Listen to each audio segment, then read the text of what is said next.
It's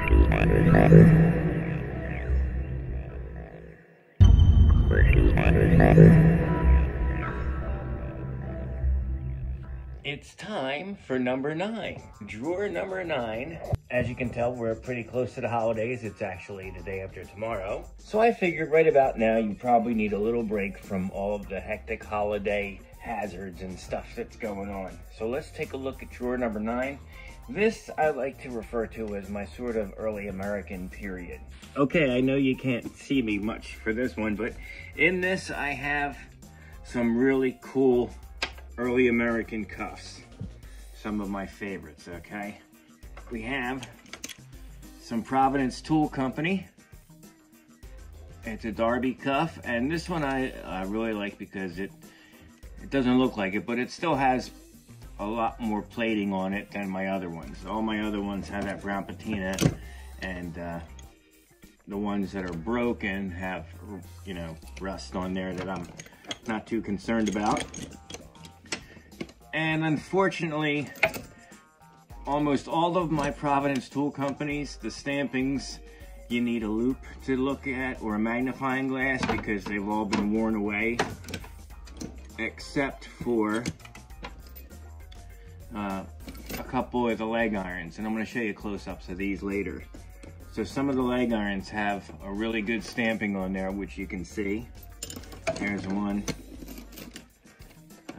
There's another one there. It's pretty decent.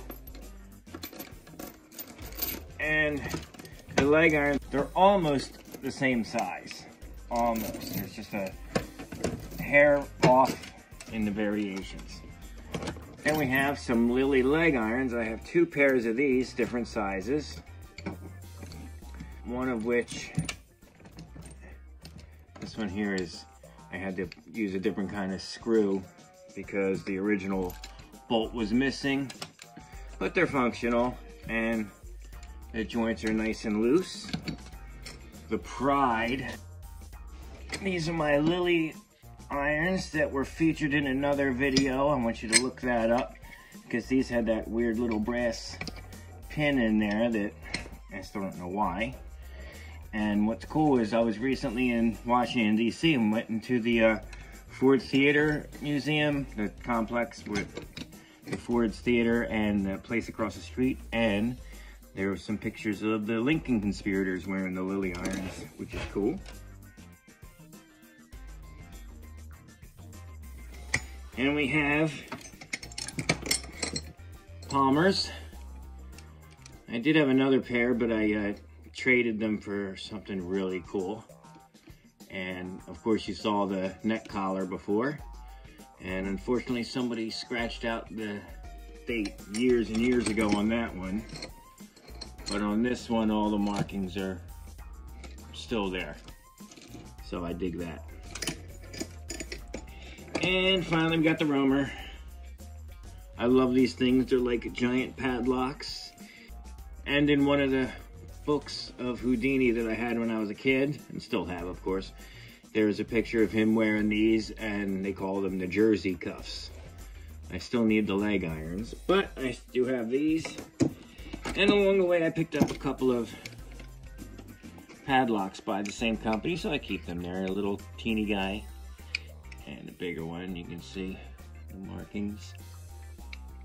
Pretty cool. So, you know, I always like getting stuff from the same company.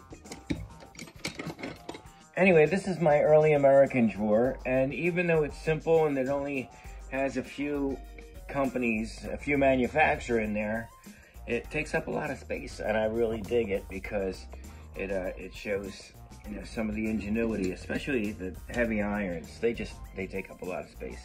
And in the next drawer, we're gonna look at some even rarer stuff and some other early Americans because I just have too many for just one drawer. But I really like this one. The Providence Tool Company cuffs are very cool, especially these are really neat. I like these ones. I got these out by Gettysburg, you know, which was interesting because they were used during the Civil War and they came with the original key, which is awesome.